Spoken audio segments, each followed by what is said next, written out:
పాపిని, నీచిని, దౌర్భాగ్యని, ఎందుకు పనికిరాని నన్ను ప్రభా నన్ను తండ్రి ప్రేమించి కనికరించి కూర్చోబెట్టి గౌరవ సింహాసనం పదవ వైభవాన్ని విడిచిపెట్టుకొని నరుడుగా ఈ లోకానికి అందించి నాకు కావాల్సిన శిక్షను మీరు భరించి ఆ పరలోక రాజ్యములకు హక్కుదారుగా నన్ను చేసినందుకు వందనాలు. నీ పాత్రగా వాడుకుంటున్నందుకు నీకు స్తోత్రం చెల్లిస్తున్నాను. పోషిస్తున్నావు, కాపాడుతున్నావు. అనారోగ్యంలో, వేదనలో, బాధలో, మరణ ఖర్చులకి వెళుతున్నప్పుడు కూడా నేను వెనుకకు లాగి స్వస్థతనిచ్చి క్షేమం ఇచ్చి నీ పాత్రగా నిలబెట్టుకుంటున్నందుకు వందనాలు. మంత్రతంత్ర విచారం, దయ్యంలో, రోగంలో, శత్రువు నుండి తప్పిస్తూ త్వరగా వచ్చినందుకు వందనాలు. స్తోత్రములు నాయన. ఆ కలవరిలో చేసిన గొప్ప త్యాగములకు, నిత్యము నాయన చూపెడుతున్న ప్రేమకు, నాయన కనికరములకు, నాయన త్యాగములకు నేర్పించుకోలేని ఈ కొద్ది ఆరాధన ప్రభు సన్నిధిలో సమర్పించుకుంటున్నాను ప్రభు తండ్రి. ఆమేన్. నిలబడండి.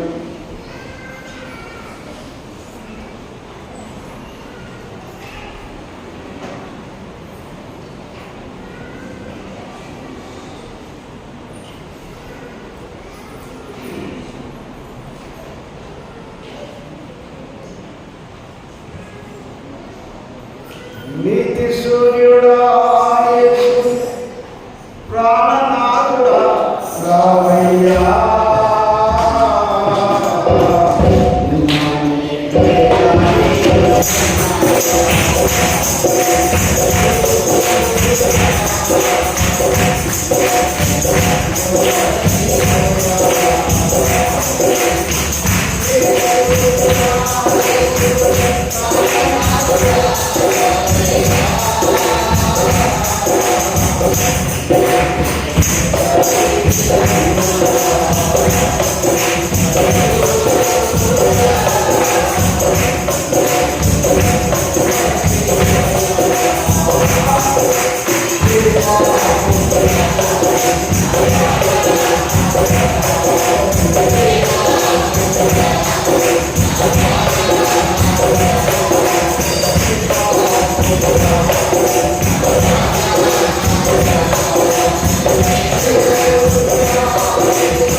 ఈ నెల మొదటి వారం, ఇది రెండో వారం కూడా, అంటే అదొక 3 వారాలు, అంటే పోయిన నెల మొదటి వారం నుంచి కాకుండా రెండో వారం నుంచి మొదలైందనుకుంటా.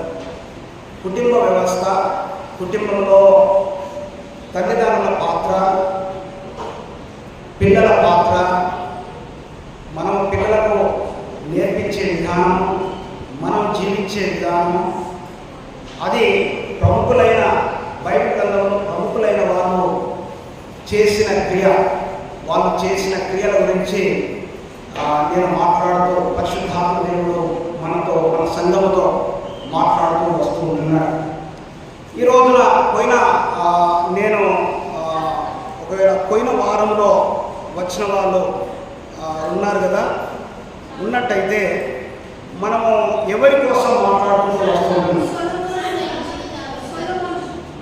సొలొమోను కంటే ముందు దావీదు గురించి మాట్లాడాం. అంటే పోయిన వారంలో మనం దావీదు క్యారెక్టర్, దావీదు గుణగణాలను గురించి మాట్లాడుతూ, సొలొమోను దేవునిని అడిగిన స్థితి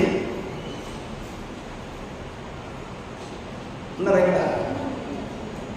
సొలొమోను వాళ్ళ తండ్రి క్యారెక్టర్, వాళ్ళ తండ్రి దేవుణ్ణి, వాళ్ళ తండ్రి ఎవరినైతే పూజించి, ఎవరి మీదనైతే ఆనుకున్నాడో, ఎవరినైతే నమ్ముకున్నాడో వారిని, ఆయన తండ్రిని జ్ఞాపకం చేసుకుంటూ దేవుని దగ్గర సొలొమోను అడిగిన స్థితి, లేకుంటే దేవుని దగ్గర ఆయన అడిగి పొందుకున్న స్థితి గురించి పోయిన వారం మాట్లాడారు. కొంచెం టూకీగా ఏమడిగాడు అని అంటే, అయ్యా ఇంత పెద్ద రాజ్యం నాకు ఇచ్చినావు, ఇంత పరిశుద్ధ జనాంగాన్ని నువ్వు, నీ జనాంగాన్ని నా చేతులు పెట్టినావు, మా నాన్న చేతులు పెట్టినావు, మా నాన్నను బట్టి నా చేతులు కూడా పెట్టినావు, కాబట్టి నేను ఈ జనాంగాన్ని నడపాలనంటే నా జ్ఞానము సరిపోదు, నువ్వు సహాయం చేయకుంటే నేనేం చేయలేదు.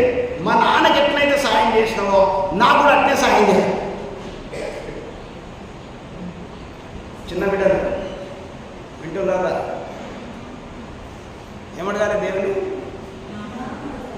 మా నాన్నకు నువ్వేదైతే సహాయం చేసినావో, మా అమ్మకి ఏదైతే సహాయం చేసినావో నాకు జాగ్రత్తగా నేర్చుకోండి.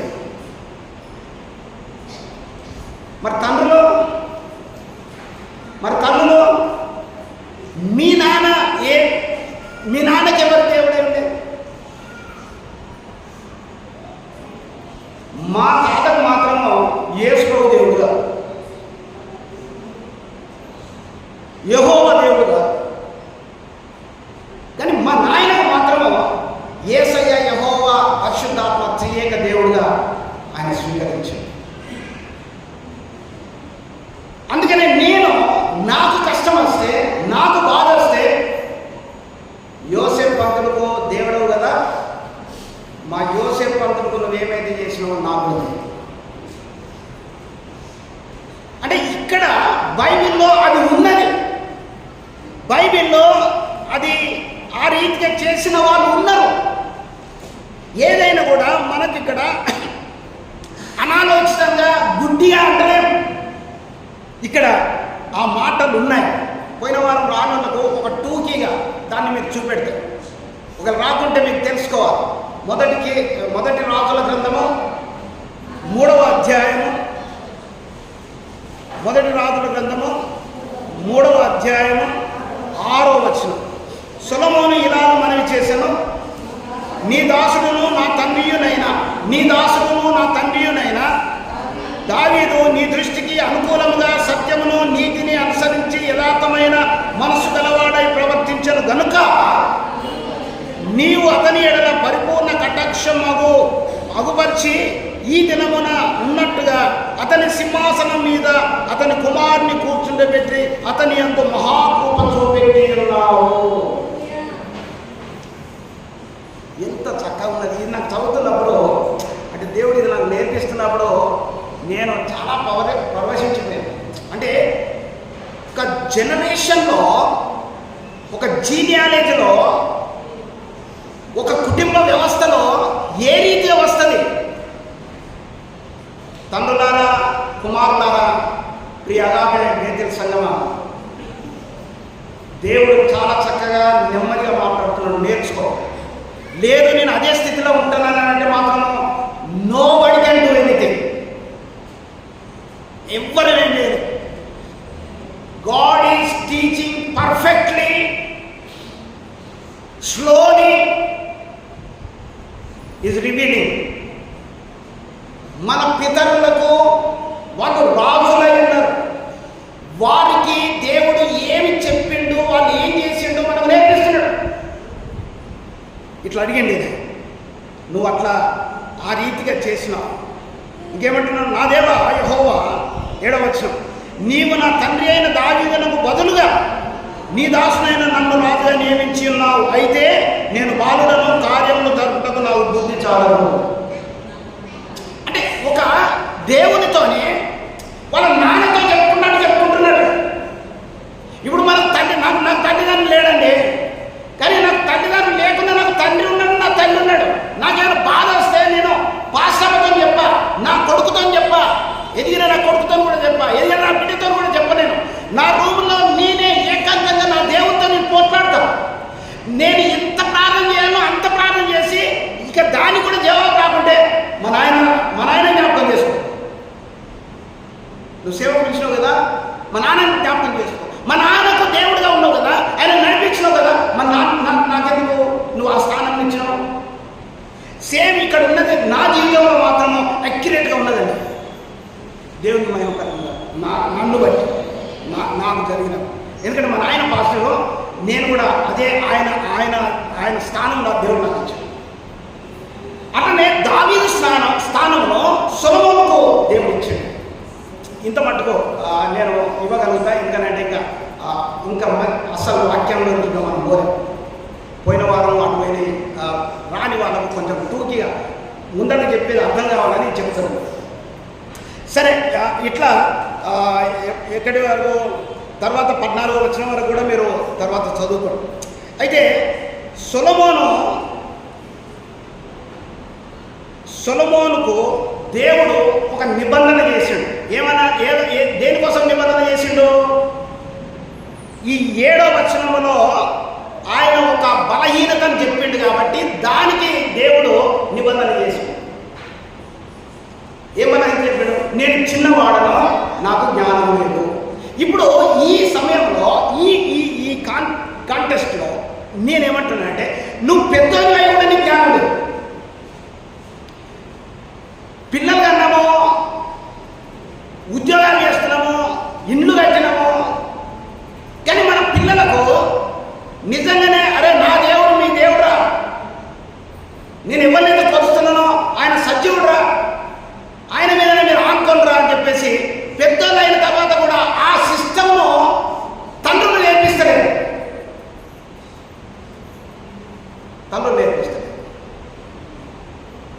నువ్వు ఇంటికి పెద్దోళ్ళ చిన్న మనకు తెలియదు. ఇప్పుడు బైబిల్లో నేను అడిగిన పెద్దోడు ఉంటే ఏం లాభం, చిన్నోడు ఉంటే ఏం లాభం అని అంటే ఇప్పుడు ఉల్టా అయిపోయిందంట. ఇప్పుడు నేను చిన్నోని, మా ఇంట్లో మేము 5 అన్నదమ్ములన్నా, కానీ మా నలుగురు అందరూ కూడా మంచి ఆఫీసర్స్, మస్తు పైసలు సంపాదించుకున్నారు. వాళ్ళందరూ ధనవంతులు, వాళ్ళ పిల్లలందరూ కూడా బయట దేశాలలో సెటిల్. ఎంత గొప్పగా సెటిల్ అయినారంటే మా నాయనని బట్టి. నేనైతే ఎప్పటికైతే అదే చెప్తాను, అరే తాతను బట్టిరా, గర్వించకు, నాకు 10 రూపాయలు ఇవ్వద్దని గర్వించకు, యోసేపు భక్తులు బట్టి జాగ్రత్త అని చెప్తాను. ఎంతగా సెటిల్ అయినా తెలుసా? నాకంటే పెద్దోడు. ఒకసారి ఇక్కడ నేను రిజిస్ట్రేషన్ చేసిన వాళ్ళు ప్రకాష్ అని చెప్పేసి, ఆయన చిన్న కొడుకు ఆస్ట్రేలియాలో, వానికి ఒక బంక్ ఉన్నది, పెట్రోల్ బంక్ ఉన్నది, వానికి ఒక రెస్టారెంట్ ఉంది, ఓన్గా ఉద్యోగం ఉంది. అంటే that much settle in Australia.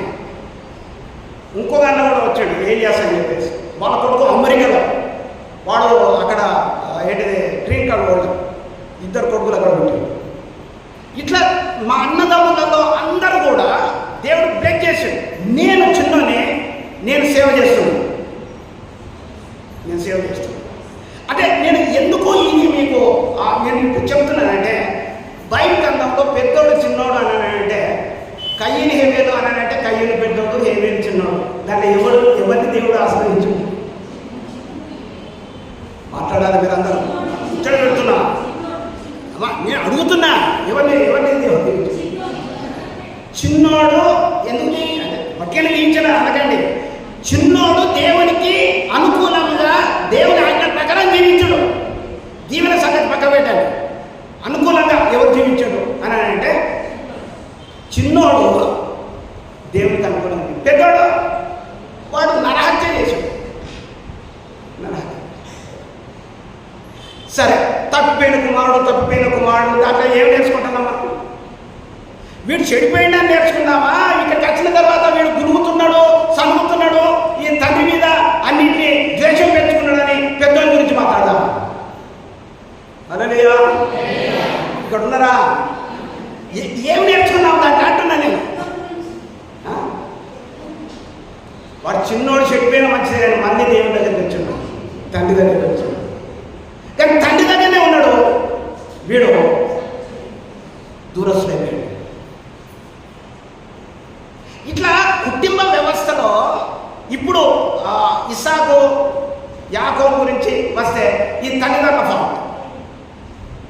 ఈ తల్లిదండ్రులు నాకు చిన్నోడే ఇష్టం, నాకు పెద్దోడే ఇష్టం, నేను అన్ని దాచి పెద్దోనికే ఇస్తాను, దాచి చిన్నోనికే ఇస్తాను. వాడిని గుడ్లే అని పాలేదే, ఆయన పాలిచ్చిన ఇయ్యలేవు కానీ పాలైతే ఇవ్వాలి. మండే ఉంటే ఊరుకుంటాడు. నువ్వు 10 రూపాయలు ఉన్నావా, వాడికి ఎంత వచ్చినా 5 రూపాయలు ఇవ్వాలి, తప్పదు. ఇక్కడ తల్లిదండ్రులారా కుటుంబ వ్యవస్థలో చాలా జాగ్రత్తగా ఉండండి మీరు. సొలొమోను తండ్రిని చూసిండు, తండ్రి యొక్క యాటిట్యూడ్ను చూసిండు, తండ్రి ఎవరిని పూజిస్తుండో చూసిండు, ఎట్లా ప్రార్థన చేస్తుండో చూసిండు, ఏమి దేవునికి అటాచ్ అయి ఉన్నాడో చూసిండు. కష్టం వచ్చినప్పుడు యుద్ధ సైన్యంలో వస్తున్నప్పుడు యుద్ధానికి వేరే దేశస్తులు వస్తానని లెటర్స్ రాసినప్పుడు ఈయన ఎవరి దగ్గరకు పోయిండో అవన్నీ చూసాడు. అందుకనే అన్నాడు, అయ్యా నీవు మా నాన్న స్థానం ఇచ్చినావు, మా నాన్న స్థానంలో కూర్చొని పెట్టావు, కానీ నా జ్ఞానం లేదయ్యా, నువ్వు ఉంటే తప్ప నేనేం లేదు. దేవుడు ఏం చెప్పాడు దేనికి?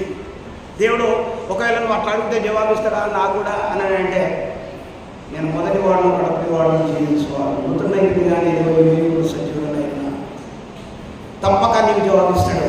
ఇక్కడ జవాబిచ్చాడు, చదువుదామా? ఏంటిది? 6 అధ్యాయం 12వ వచనం.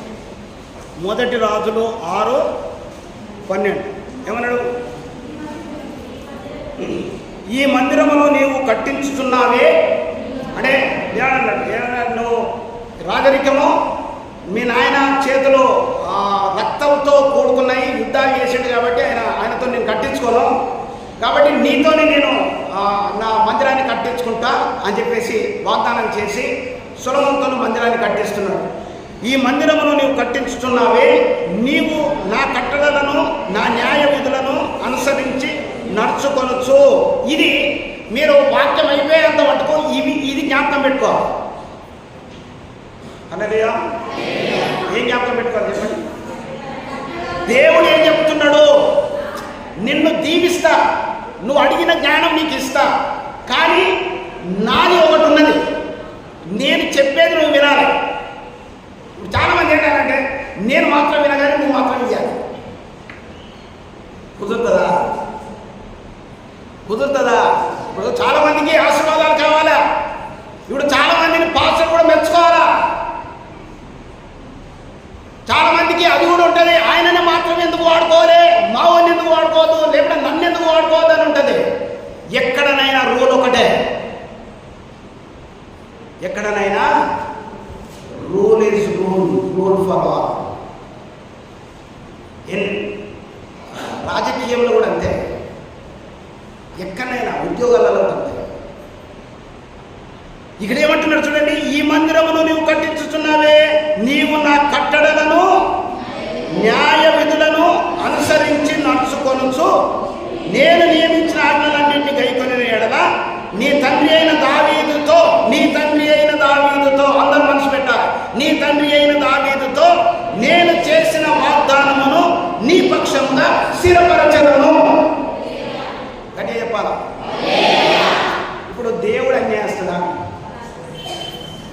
అడుగుతే జవాబిచ్చాడుగా.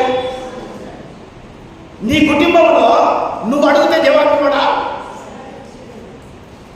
ఎడా ఖచ్చితంగా ఇక్కడ ఇచ్చిండనంటే ఈ దేవుని నమ్ముతున్నది. ఈ దేవుని నమ్ముతున్నప్పుడు ఇక్కడ జరుగుతున్న క్రియ నీ కుటుంబంలో జరుగుతుంది, నీ నీ నీ జీవితంలో జరుగుతుంది, నీ జీవితంలో జరుగుతుంది. ఇది సొలొమోనుకు దేవుడు చేస్తున్న నిబంధన. ఆయన ఇన్స్ట్రక్షన్ చేశాడు, నువ్వు గివి పాటించాలని అన్నాడు. ఇది ఒకవేళ నువ్వు చెయ్యగలిగితే తప్పకుండా నేను సహాయం చేస్తా. రెండోది 9:3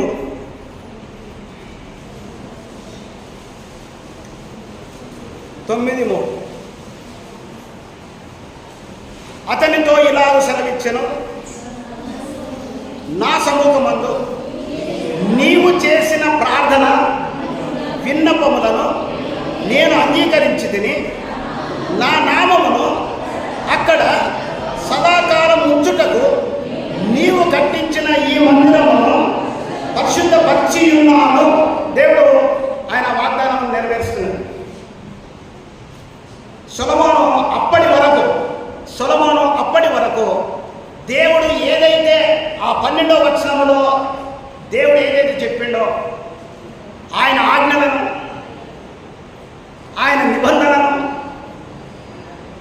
ఆయన చెప్పినవన్నీ కూడా ఆయన నెరవేర్చిండు. ఈయన మందిరం కట్టేసిండు. నువ్వు మందిరం అట్లా కట్టినావు కాబట్టి ఇక్కడ ఏమంటున్నాడంటే, ఇక్కడ ఇప్పుడు నువ్వు ప్రార్థన విన్నపములను నేను అంగీకరిస్తా, నా నామం అక్కడనే సదాకాలం ఉంచుతా, నీవు కట్టించిన ఈ మందిరం పరిశుద్ధపరిచి ఉన్నాను, నా దృష్టియు నా మనస్సును ఎల్లప్పుడూ ఆడవును. చూడండి, చాలామంది గుడి కనబడగానే ఎందుకు మొక్కుతారు? అర్థమైందా? యేసు ప్రభు మందిరాన్ని కాదు, మామూలుగా మనుషులు ఎందుకు మొక్కుతాడు? ఆ యాటిట్యూడ్. ఎందుకంటే వాడు ఎప్పుడో అప్పుడు వస్తాడు, కానీ అక్కడ దేవుడు ఉంటాడు, అక్కడ దేవుని మనసు ఉంటుంది, అక్కడ దేవుని సన్నిధి ఉంటుంది, అక్కడ దేవుడు ఉంటాడు అన్నది జనాలకు తెలుసు. సరే, నిజమైన దేవుడు ఎక్కడ ఉంటాడు అన్నది కన్ఫ్యూజన్ ఉన్నారు మనుషులు. సరే, నేర్చుకున్న నీవు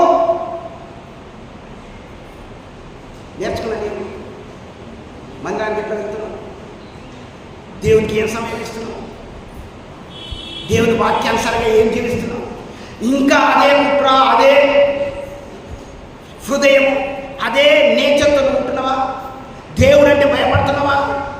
దేవునికి నువ్వు భయపడి, అయ్యో ఇది దేవుని సన్నిధి కదా, ఇక్కడ నేను ఎట్లా కూర్చుండాలి, నేను ఏం మాట్లాడాలి, నేను ఏం ఆలోచన చేయాలి, నేను ఎట్లా ఇక్కడ ఉండాలి అని నువ్వు అనుకుంటున్నావా?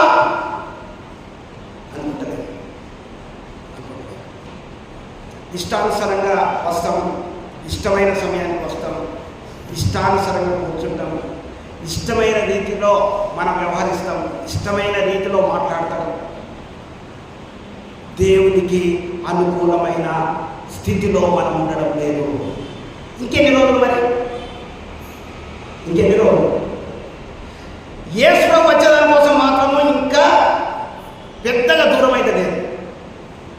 అంటే ఒక సేవకుడిగా నాకు తెలిసినంత మటుకు ఇక దేవుని రాకడ ఇంక ఎంతో దూరం అయితే లేదు.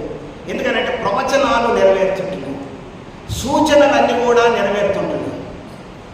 కాబట్టి నీవు అవే కాకుంటే, నీవు కాకుండా నీ పిల్లలు, నీ కుటుంబం విడువబడుతుంది. దాంట్లో ఎవరో ఒకరు ఒకవేళ దేవుని పట్టుకొని ఉంటే ఆ ఒక్కరు మాత్రమే ఎత్తపడతారు.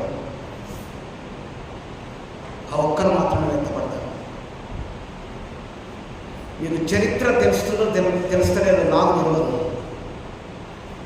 యెరూషలేము దేవాలయాన్ని కట్టడాని కోసము అన్ని హంగులు, అన్ని ప్రయత్నాలు సఫలీకృతమవుతున్నాయి. అక్కడ అర్పించే అర్పణకు కావలసిన ఆ యొక్క బలి పశువులు కూడా దొరుకుతుంటున్నాయి. ఇంకా ఏం పర్వాలేదులే అనుకుంటా నువ్వు ఈ లోకంలో ఏం సంపాదించాలో, ఈ లోకంలో ఏమై ఉండాలో. మీకు తెలుసా, చాలామంది పిహెచ్డీలు చేసిన వాళ్ళకు ఉద్యోగాలు, చాలామంది హయ్యర్ స్టడీస్ చేసిన వాళ్ళకు ఉద్యోగాలు. ఒక ఆమె ఒక దాంట్లో నేను ఒక పత్రికలో నేను చదివిన, ఆమె గోల్డ్ మెడలిస్ట్ యూనివర్సిటీలో. ఆమె డబ్బులు లేక అలవటిస్తున్నది. ఆమెకు వ్యాధి వస్తే వ్యాధికి డబ్బులు లేక అలవటిస్తున్నది. నీ చదువు, నీ అందము, నీ బలము, నీకుంటున్న శౌర్యము, నీకుంటున్న పరపతి ఏది పనిచేయదు, ఏది పనిచేయదు అనుకుంటున్నావు అంతే. ఏం పర్వాలేదు, నాకు అన్నీ ఉన్నాయిలే, ఏదైనా ఆపద వస్తే అని అనుకుంటావు. నో, ఇంతమంది నేను చెప్పిన, నాకేదన్నా కష్టం వస్తే, నా శరీరం ఏదో బాగా లేకుండా, ఈవెన్ మాస్టర్ కూడా చెప్పాను, మోకరించి ప్రభు దగ్గర ఏడుస్తాను. నాకు రాజకీయ నాయకులు కానీ ఇంకా వేరే వేరే సర్కిల్ లేదని ఉన్నది, కానీ ఎవరి దగ్గర నేను చెప్పాను. నేను ఎందుకు చెప్తున్నాను తెలుసా? దేవుని దగ్గర మన భయము వణుకుతో మనం ఉండాలి. ఇక్కడ దేవుని సన్నిధిలో మనం చూసినట్లయితే ఏమిటారా, మీరు ఇది దేవుడు మనతో మాట్లాడుతున్నాడు. దేవుడు నీతోని నాతోని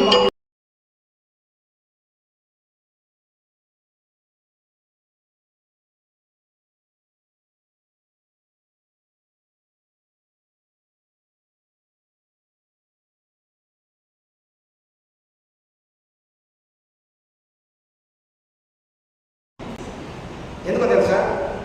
ఒకవేళ కొత్త సినిమా రావచ్చు, ఒకవేళ అపాయింట్మెంట్ కూడా రావచ్చు, అదే నువ్వు తప్పకుండా రావాలా అని కూడా అనవచ్చు. ఒకవేళ ఇక్కడ సైలెంట్లో పెట్టినా కూడా ఫోన్ కూడా వస్తున్నాయి కావచ్చు. అంటే అట్లా నేను అనుకుంటున్నాను. కానీ నువ్వేం చేస్తున్నావు అని అంటే, నీ పాదం మాత్రం అక్కడికి పోగలేదు, నీ పాదం ఇక్కడికే వచ్చేది. That is very good. సరే, అది పక్క పెట్ట. ఇక్కడ మనస్సు ఎక్కడ ఉంటుందో, నీ మనస్సు ఎక్కడ ఉంటుందో నీ హృదయం కూడా అక్కడనే ఉంటుంది. నీ మనస్సు ఎక్కడ ఉంటుందో నీ యాటిట్యూడ్స్ కూడా అక్కడనే ఉంటుంది. నేను అదే చేస్తానంటే అదే చేస్తావు అంతే. ఇక్కడ దేవుడు మాత్రం అంటున్నాడు, ఆయన ఆ రోజున ఆ సొలొమోను కట్టిన దేవాలయంలోనైతే 2 సార్లు పూర్తి చేశాడు. ఇప్పుడు సొలొమోను కట్టిన దేవాలయం లేదు, కానీ ఆయన నిబంధన మాత్రం ఉన్నది. హల్లెలూయా. ఆయన నిబంధన మాత్రం ఉన్నది. నువ్వు ఎక్కడ ప్రార్థన చేసినా, ఏ దేవాలయంలో నువ్వు కట్టినా, దేవుని మనస్సు, దేవుని సన్నిధి అక్కడ ఉంటుంది. ఇది దేవుడు సొలొమోను ఎడల ఆయనకిచ్చిన నిబంధనను ఆయన నెరవేర్చాడు. ఇది రెండవది. మూడవది, మొదటి రాజుల గ్రంథము అందరిది first Kings 11th chapter first verse. ఇది అప్పుడేం చెప్పిండు? నీవు నా కట్టడలను అన్నింటినీ అనుసరించి నడుచుకోమని అన్నాడు. ఏ వచనంలో? నాకు ఇప్పుడు నేను విడిచిపెట్టా. మొదటి రాజుల గ్రంథము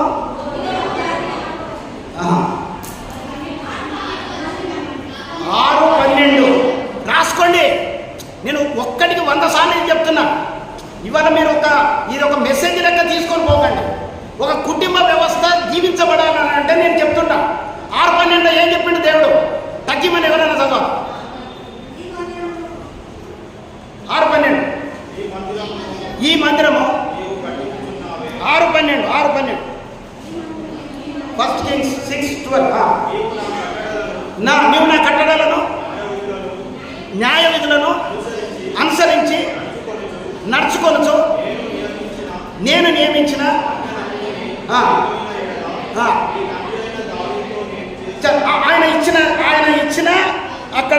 ఆయన ఇచ్చిన నిబంధన లేకుంటే ఆయన కట్టడం.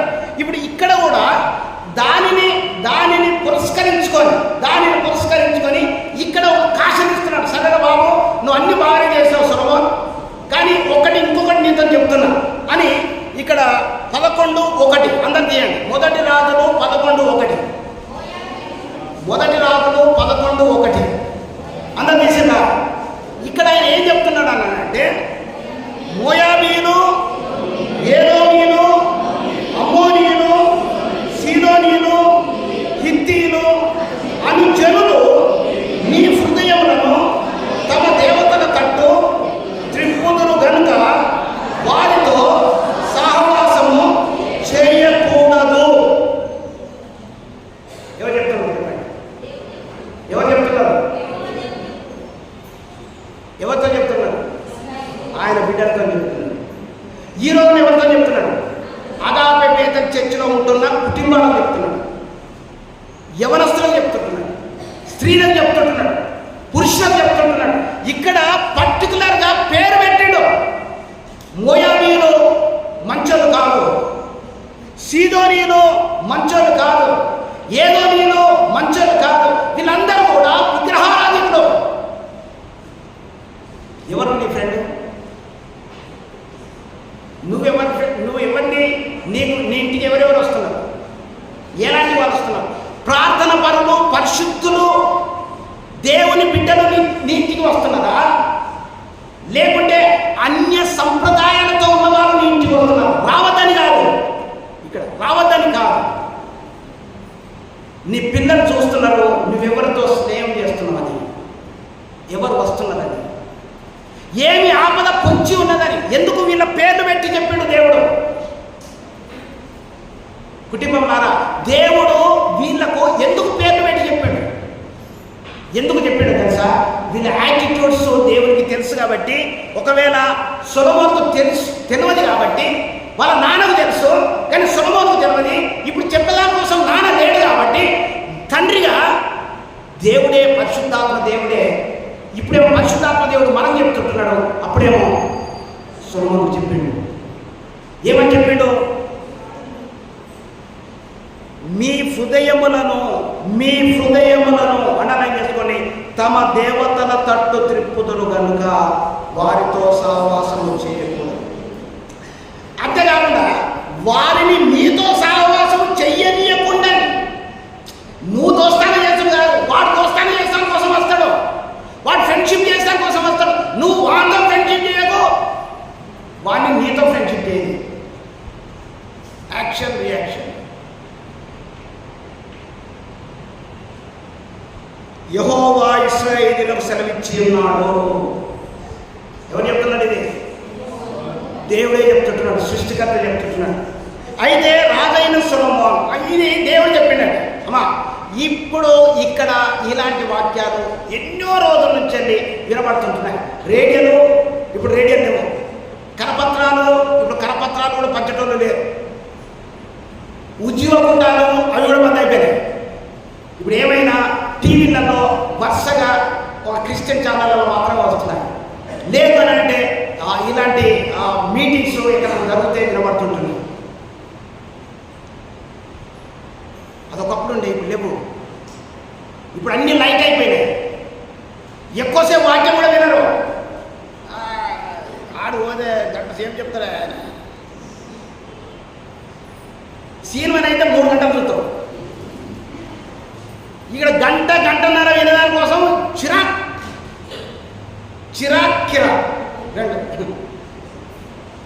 కొంతమంది అయితే లేచిపోతాం. దేవునికి స్తోత్రం.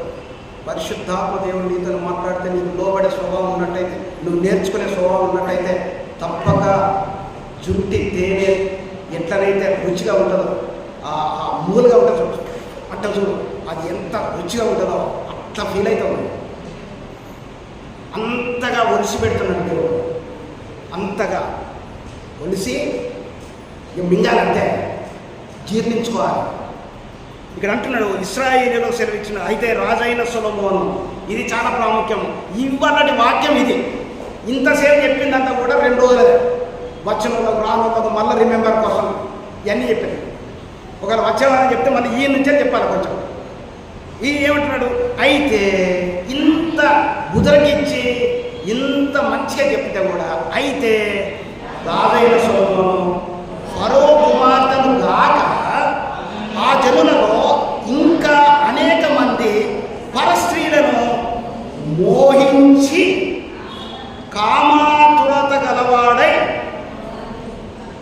వారిని ఉంచుకొనుచు వచ్చెను. అతనికి 700 మంది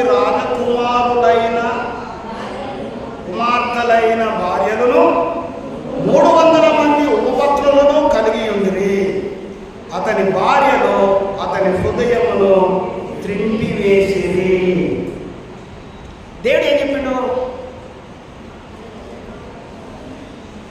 హల్లెలూయా. దేవుడు ఏం చెప్పిండు? మోయాబీయులను, అమోనీయులను, సీదోనీయులను, ఏదోమీయులను దగ్గరకు అంటే అని పిలిచి పక్కన పెట్టుకొని వాళ్ళ స్త్రీలనందరినీ ఉంచుకుంటే ఎవరికైనా 700 మంది ఉంటారు. నాకు అర్థం కాదు. పోనీ 700 మంది 300 మంది అయింది. మళ్ళా వాళ్ళకు అంటే 1+1 లెక్క వచ్చింది అన్నట్టు వాళ్ళు కొన్ని అట్లా ఆఫర్. జాగ్రత్త, నిన్ను చూస్తున్నాడు నీ కొడుకు. నువ్వు ఆఫర్ ప్రకటించిన వీడు ఇంకా ఆఫర్ ప్రకటిస్తాడు. బిడ్డలకంతే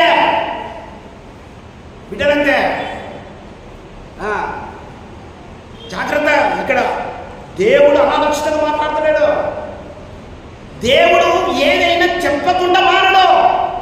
ఇప్పుడు నేను చెప్తున్నది కొంతమందికి బాధ అనిపించవచ్చు, కొంతమందికి కష్టం అనిపించవచ్చు, కానీ దేవుడు నీతో మాట్లాడుతున్నాడు, నీతో చెప్తున్నాడు.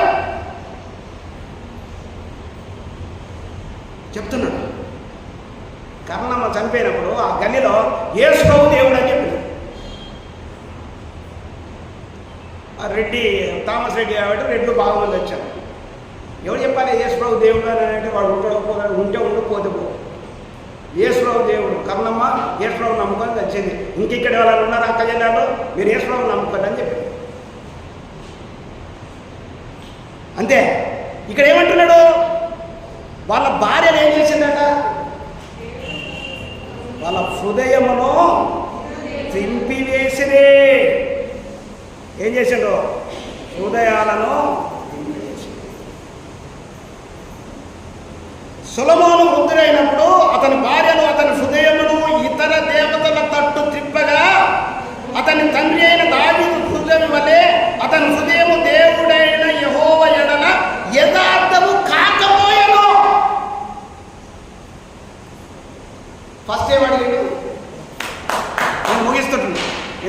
ఫస్ట్ ఏం అడిగాడు? అయ్యా నీకు దండం పెడుతున్నాయా, నీకు కాలు మొక్కుతున్నాయా, నాకు తెలియలేదా, ఇంత పెద్ద ఆ స్థానం ఇచ్చినవా, మా నాయన స్థానం ఇచ్చినవా, నీకు దండం పెడతా, ఎంత మంచిగా నాకు తెలియలేదా, లేకపోతే తెలియే అని అంటే దేవుడు అన్నాడు పొలం అని అన్నాడా? హక్కును చేర్చుకొని తెలివిస్తే, హక్కును చేర్చుకొని రాజుగా చేస్తే, హక్కును చేర్చుకొని ఎట్లా నడవాలో చెప్తే ఇదా చేసింది? ఇదేనా చేయవలసిందే? ఏమా ఇదేనా చేయవలసింది? దేవుడు ఏమైనా చెప్పక చేసాడా? ప్రతిదీ చెప్పి చేస్తాడు. ఏ సేవకుడో నీ దగ్గరికి వస్తాడో నువ్వు చేస్తున్నది చెప్తాడు. ఇది మంచిది కాదు, ఇట్లా మాట్లాడడం మంచిది కాదు, ఇట్లా వ్యవహరించడం మంచిది కాదు, ఈ రీతిగా నడుచుకోవడం మంచిది కాదని చెప్పినప్పుడు నువ్వు వింటావా? ఓకే. వినవా? మనకు సాగుతున్నది ఏంటిదే? చెప్పంగా అయినటువంటి చెడంగా కూడా ఉన్నట్టు. కానీ మనం చెడంగా చూసా కోసం లేదు కదా. ఏ ప్రభు నమ్ముకున్నాం కదా, ఏ సయ ప్రేమ ఉన్నది కదా, అగాప ప్రేమ ఉన్నది కదా. The God's love. ఎన్నిసార్లైనా క్షమించి రారా రారా అమ్మ రా హత్తుకొని, గద్దించే దగ్గర గద్దించి, హత్తుకునే దగ్గర హత్తుకొని ప్రేమ చూపెడుతూ వస్తున్నా. దేవుని ప్రేమ, అగాప ప్రేమ. యేసయ్య కూడా ఇక్కడ యెహోవా దేవుడు కూడా చాలా చాలా కృప చూపెట్టాడు సొలొమోనుకు. కానీ సొలొమోను భ్రష్టుడైపోయాడు.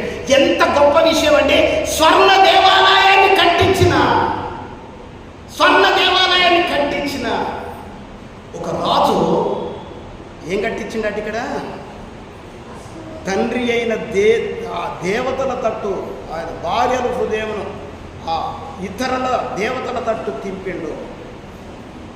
తింపి భయంకరమైన పరిస్థితిని ఆయనకు కట్టబెట్టిండు. మీరు ఇక్కడికి రండి, 11వ అధ్యాయం 10వ వచనానికి రండి. 10వ వచనానికి రండి.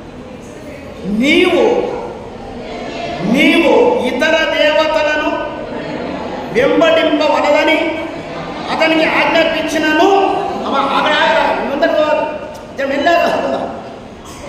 నీవు ఇతర దేవతలను వెంబడింపవలదని అతనికి ఆజ్ఞాపించినను అంటే ఎంత చెప్పినా అరే వద్దురా నాయన, నువ్వు దండం పెడతానని చెప్పిండు దేవుడు. సొలొమోను హృదయము ఆయన యుద్ధ నుండి తొలగిపోయేను. కొంతమంది పరిస్థితులు ఇవే, కొంతమంది జీవితాలు ఇంతే, కొన్ని కుటుంబ వ్యవస్థ ఇంతే.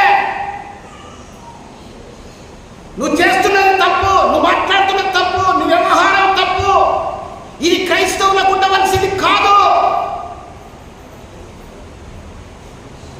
దేవుడు చెప్పినప్పుడు వింటవా? సరే, దేవుడు చెప్పినప్పుడు వింటవా? సరే. లేదు అంటే ఇదే పరిస్థితి. సొలొమోను మంచి కార్యాలు చేసిండు, దేవుడు సొలొమోనుకు మహాజ్ఞానం ఇచ్చిండు. శివాదేశపు రాని వచ్చి అసలు నేను విన్నదేమో గింతంత ఆలోచించంత, ఇక్కడ చూస్తున్నదేమో పెద్ద టెంకాయ అంత, ఏమి వైభవం ఇది అని మెచ్చుకున్నది. ఆ స్వర్ణ దేవాలయాన్ని ఈ రోజున అందరూ దేవాలయాలను చూసిన కోసం మెదక్కు పోతారు, ఎక్కడికెక్కడికి పోతారు చూడండి. అలాంటి దేవాలయాన్ని కట్టించిండు. ఇప్పుడు ఏం కట్టిస్తున్నాడు ఇక్కడ? ఆయన సొలొమోను హృదయం ఆయన యుద్ధ నుండి తొలగిపోయాడు. ఎంత దౌర్భాగ్యం! దేవుడు పిల్లారా, దేవుని హృదయము, దేవుని ప్రేమ, దేవుని ఆశీర్వాదము, దేవుని కృప నుండి నువ్వు తొలగిపోతే ఎప్పుడు తొలగిపోతావు? తాగుతున్నావా? వ్యభిచరిస్తున్నావా? జాగ్రత్తం చేస్తున్నావా? అన్యుల సహవాసం చేస్తున్నావా? దేవుని ప్రేమ తొలగిపోతుంది. ఇది ఇక్కడ జరిగింది సంగతి చెప్తున్నాను. ఏదో ఎవరో చేస్తున్నదని కాదు. చాలామంది విమర్శకులు విమర్శిస్తారు, నో ప్రాబ్లం. కానీ ఇక్కడ ఏం రాసిందో, సొలొమోను ఏం చేసిండు? 700 మందిని ఉంచుకున్నాడు అండి. దాన్ని ఏమన్నాము? 300 మందిని ఉంచుకున్నామన్నా సెటప్స్ అన్నాం. సెటప్ చేసుకున్నాడు. పెళ్లి వేరు, సెటప్ వేరు. చాలామంది సెటప్లు పెట్టుకుంటారు. బందే దేవుని బిడ్డగా నీకు తగదు. మోహం చూపే చూడద్దన్నాడు. ఒక స్త్రీని మోహం చూపు చూస్తే నువ్వు ఆమెతో వ్యభిచారం చేస్తున్నావు. పెళ్లి భర్త చనిపోకముందే, భార్య చనిపోకముందే నువ్వు పెళ్లి చేసుకున్నట్లయితే వ్యభిచారం చేస్తున్నావు, వ్యభిచారంగా చేస్తున్నావు. జాగ్రత్త. ఇది సొలొమోనుకు దేవుడు చెప్తే కూడా వినలే. ఇప్పుడు దేవుడు నీతో చెప్తున్నాడు, నాతో చెప్తున్నాడు, మనతో చెప్తున్నాడు. వింటవా? సరే. ఆయన తొలగిపోయిన యెహోవా తనకిచ్చిన ఆజ్ఞను అతడు గైకొనకపోగా యెహోవా అతని మీద కోపగించి ఏం చేసిండు దేవుడు? అందరూ మాట్లాడు హల్లెలూయా. దేవుడికి ఏమొచ్చింది? మరి పాస్టర్ రావద్దా నేను వస్తుందని కాదు, వస్తుందో రావాలి రెండో విషయం. రావన్నా వద్దా?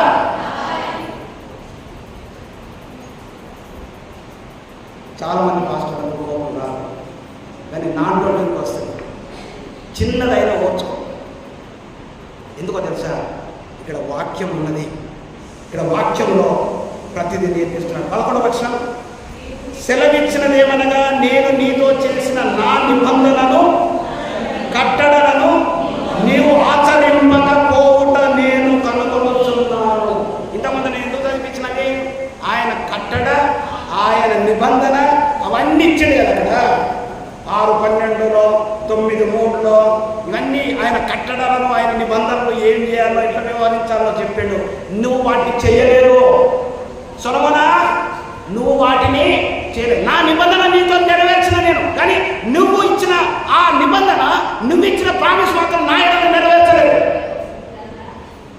చాలా బాప్తీసం కట్టిలో ఎప్పటి వరకు ఉంటావు? సత్యదాకుంటా.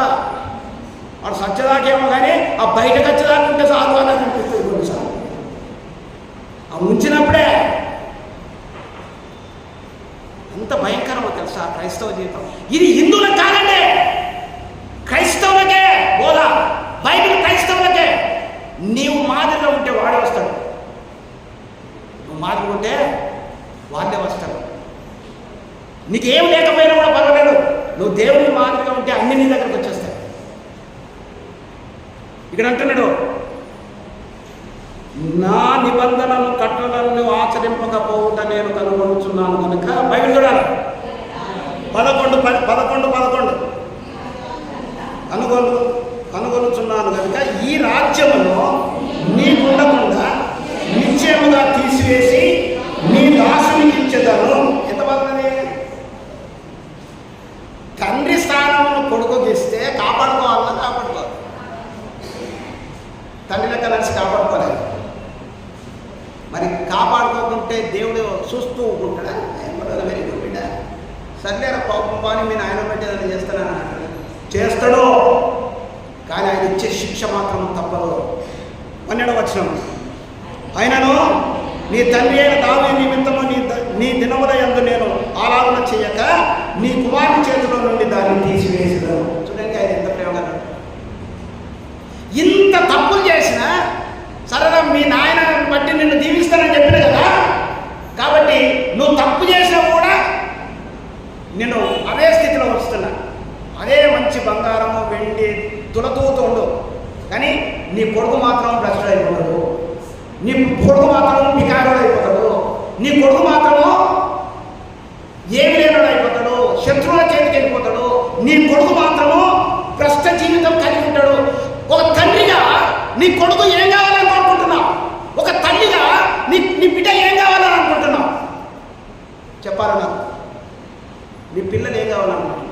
ఏం కావాలని కోరుకుంటారు ఒక తల్లి? నా కొడుకు ఇంజనీర్ కావాలి, నా కొడుకు డాక్టర్ కావాలి, నా కొడుకు ఉన్నతమైన స్థానంలో ఉండాలి. నీ కొడుకు ఇంజనీరు డాక్టర్ ఉన్నతమైన స్థానంలో ఉండాలంటే నీ క్యారెక్టర్, నీవు పట్టుకున్న నీ దేవునితో ఉండవలసిన స్థితి ఇక్కడ అదే రుజువైతుంది. దావీదు దేవునిని హత్తుకొని ఉండెను, సొలొమోను దీవించబడ్డాడు. సొలొమోను భ్రష్ట జీవితమును కలిగి ఉన్నాడు, ఆయన కొడుకుకు భ్రష్టత్వమును కూడగొట్టించాడు. ఇప్పుడు ఆయన ఆ బంగారము వెండి ఆ శివదేశం రాజు చెప్పిందనంటే అసలు కింటల్ తులతూగేది. అంటే ఇప్పుడు ఇంత బంగారం ఉన్న కొడుకుకు అవి తగ్గయ్యాడు, కొడుకుకు పొందలేదట. ఇప్పుడు చాలా మంది మేడలు మిద్దెలు, మంచి బ్యాంక్ బ్యాలెన్స్ కోట్ల రూపాయల గోయలు ఉండవచ్చు, స్విస్ బ్యాంకులో గోయలను దాచి పెట్టవచ్చు, కానీ నీ కొడుకు అది తినడు, నీ బిడ్డలు అది తినడు. ఎందుకో తెలుసా? నీ జీవితం ఎట్లా ఉన్నదో, నువ్వు దేవుని అంటే ఎట్లున్నావో దానిని గ్రహించు. ఇక్కడ జరిగింది.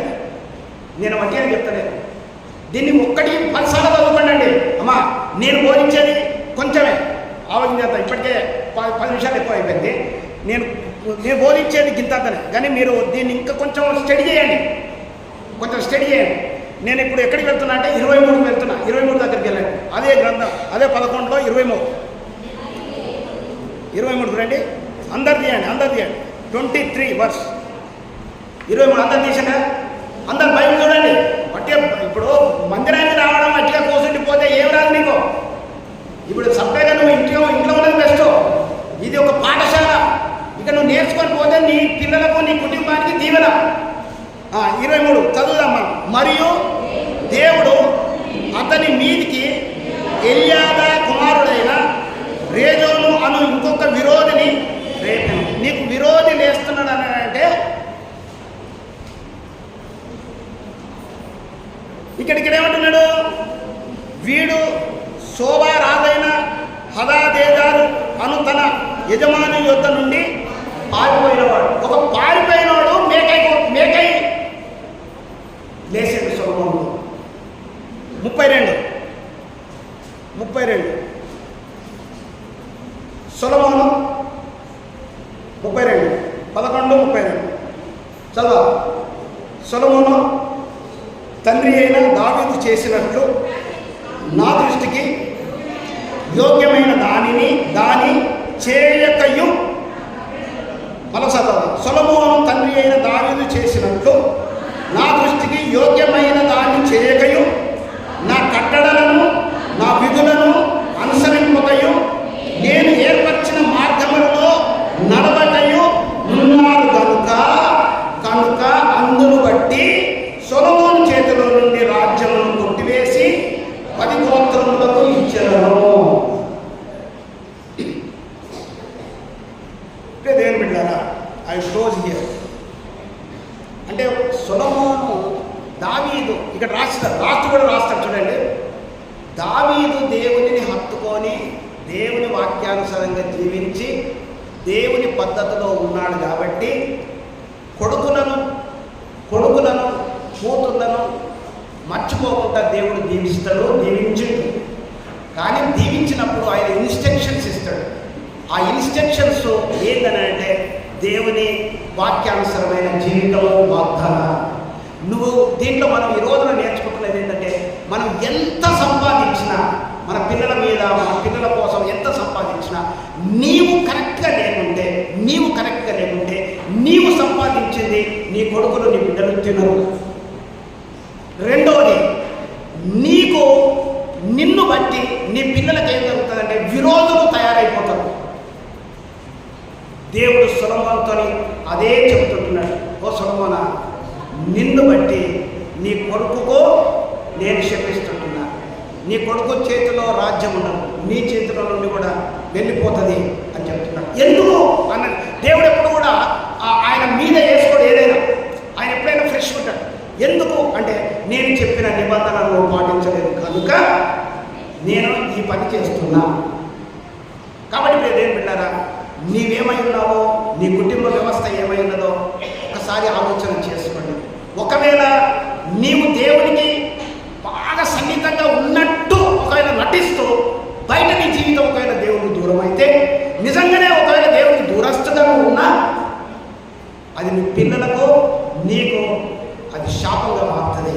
కాబట్టి మన కుటుంబంలో మనము దేవుని హత్తుకొని, ఫస్ట్ సొలొమోను ఎట్లయితే దేవుని హత్తుకొని దేవుని వాక్యానుసారంగా ఉండి ఆ స్వర్ణ దేవాలయాన్ని కట్టించి ఆయనను ఎంత సంతోషపరిచిండో అంత సంతోషపరిచే విధంగా మనం చనిపోయేంత మట్టుకు ఒకవేళ మనం ఉన్నట్టయితే మన తరమే కాదు, మన పిల్లల తరం కూడా దీవించబడుతుందని, వాళ్ళ వాళ్ళ పిల్లల తరాలు కూడా దీవించబడతాయని ఈ రోజున దేవుడు మనకు నేర్పిస్తూ ఉంటున్నాడు. ఇది మన పితరుల జీవితంలో జరిగిన సంఘటనలను దేవుడు మనకు జ్ఞాపకం చేసినాడు. కాబట్టి మనము ఆలోచన చేసి దేవుని వాక్యానుసారంగా మనం జీవించాలని, ఒక క్రైస్తవుడుగా నువ్వు దేవుని నమ్ముకున్న తర్వాత నువ్వు ఏమై ఉన్నావో, లోకమునకు నువ్వు విరోధమై ఉన్నావు. లోకము మనకు విరోధము, లోకములో ఉన్నాయి మనకు ఎంత మాత్రం కూడా అవి మనకు అనుకూలమైనవి కావు. కాబట్టి బైబిల్ వాక్యములో ఉన్నవే దేవుని పరిశుద్ధ జీవితమును జీవించిన సేవకుల జీవితాలు ఏ రీతిగా ఉన్నాయో వాళ్ళని చూస్తూ, వాళ్ళ అడుగుజాడలలో మనము నడుస్తూ మన పిల్లలను కూడా నడిపించాలని దేవుని వాక్యం బోధిస్తుంది. అప్పుడే మనం దీవించబడతాము, సంతోషంగా ఉంటాము. దేవుని ఆలయం కూడా అంతే. దేవుని ఆలయంలో నా మనస్సు ఉంచుతానని అన్నాడు. ఈ ఆలయాన్ని కూడా పవిత్రంగా ఉంచాలి. నువ్వు పవిత్రంగా ఉంటే, నీ కుటుంబం పవిత్రంగా ఉంటే, కుటుంబాలు ఇక్కడికి వస్తే ఈ ఆలయం కూడా పవిత్రంగా ఉంటుంది. నీ కుటుంబ వ్యవస్థ బాగలేకుంటే, నువ్వు బాగలేకుండా చికాకుగా నువ్వు ఇక్కడికి వస్తే ఇక్కడ కూడా చికాకుగా ఉంటాయి. కాబట్టి దేవుని బిడ్డలారా, నువ్వేమైనావో నువ్వు పరిశీలన చేసుకో. దేవుని మాట దీవించుగా. ఆమె తన మనసు మోహరించు.